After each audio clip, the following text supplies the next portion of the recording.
ভাবিছোঁ যে এটা মানে বজাৰত বৰ্তমান এতিয়া জেগাখিনি কম হৈ আছে, একদম একদম সৰু জেগা তুলসীবিল বজাৰ।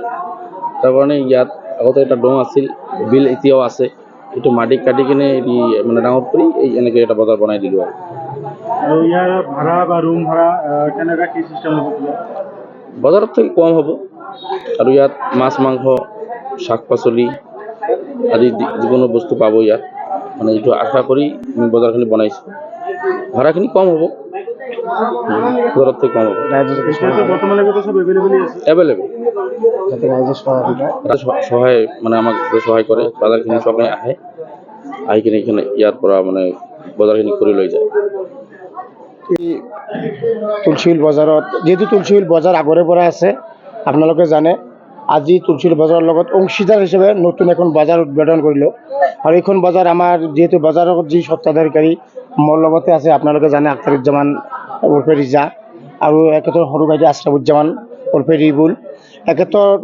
এখেতৰ যি মাটি ইয়াত আছে, মাটিত 30-35খন ৰুম এখেতে বনাই আজিৰ দিনত বিজনেছৰ স্বাৰ্থত আৰু তুলসীবিল অঞ্চলৰ উন্নতিৰ স্বাৰ্থত বজাৰখন যাতে আৰু উন্নতিৰ দিশে যাব পাৰে, তাৰ বাবে এখেতে এটা পৰিকল্পনা লৈছে। আৰু পৰিকল্পনা হিচাপত এখেতে আজি দোকানবোৰ কৰি দিছে। আৰু এই দোকানত হয়তো আমাৰ এই অঞ্চলৰে মানুহবিলাকে দোকান ঘাট কৰি বিভিন্ন বিজনেছত বিভিন্ন দোকানীয়া থাকিব, যেনে শাক পাচলিৰ পৰা আৰম্ভ কৰি আপোনালোকে লোহা লাঠি আৰু অন্যান্য চাউল চব্জি গোটেইবিলাক ইয়াত পাব।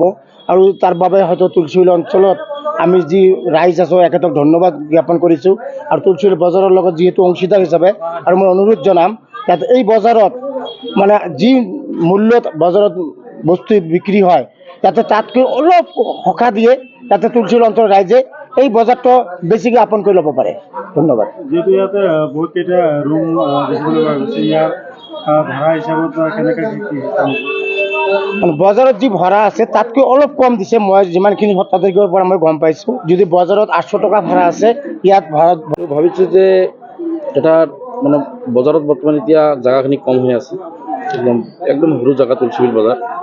তাৰ কাৰণে ইয়াত আগতে এটা দং আছিল, বিল এতিয়াও আছে। এইটো মাটি কাটি কিনে মানে ডাঙৰ কৰি এনেকৈ এটা বজাৰ বনাই দিলোঁ আৰু ইয়াৰ ভাড়া বা ৰুম ভাড়া কেনেকুৱা কি চিষ্টেম হ'ব? বজাৰত থাকি কম হ'ব আৰু ইয়াত মাছ মাংস শাক পাচলি আদি যিকোনো বস্তু পাব ইয়াত। মানে এইটো আশা কৰি আমি বজাৰখিনি বনাইছোঁ। ভাড়াখিনি কম হ'ব, বজাৰত থাকি কম হ'ব। বৰ্তমানলৈকে চব এভেইলেবল আছে, এভেইলেবল সহায় মানে আমাক সহায় কৰে। বজাৰখিনি চবে আহে, আহি কিনে এইখানে ইয়াৰ পৰা মানে বজাৰখিনি কৰি লৈ যায়। তুলসীবিল বজাৰত যেহেতু তুলসীবিল বজাৰ আগৰে পৰা আছে, আপোনালোকে জানে।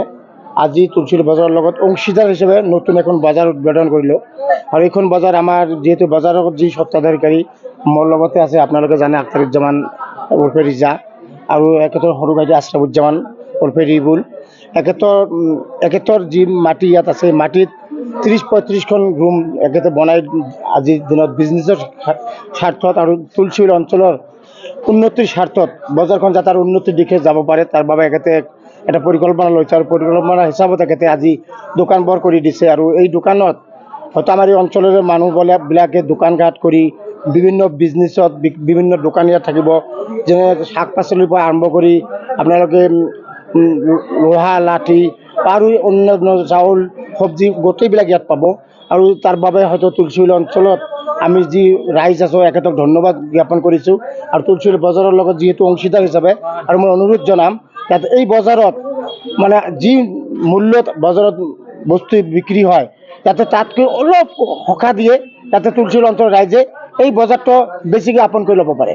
ধন্যবাদ। যিহেতু ইয়াতে বহুত কেইটা ৰুম দেখিবলৈ পোৱা গৈছে, ইয়াৰ ভাড়া হিচাপত কেনেকৈ কি বজাৰত যি ভাড়া আছে তাতকৈ অলপ কম দিছে। মই যিমানখিনি সত্তাধিকাৰৰ পৰা মই গম পাইছোঁ, যদি বজাৰত 800 টকা ভাড়া আছে, ইয়াত ভাড়া 700 টকা লৈছে, তেনেকৈ আছে আৰু ভাড়া।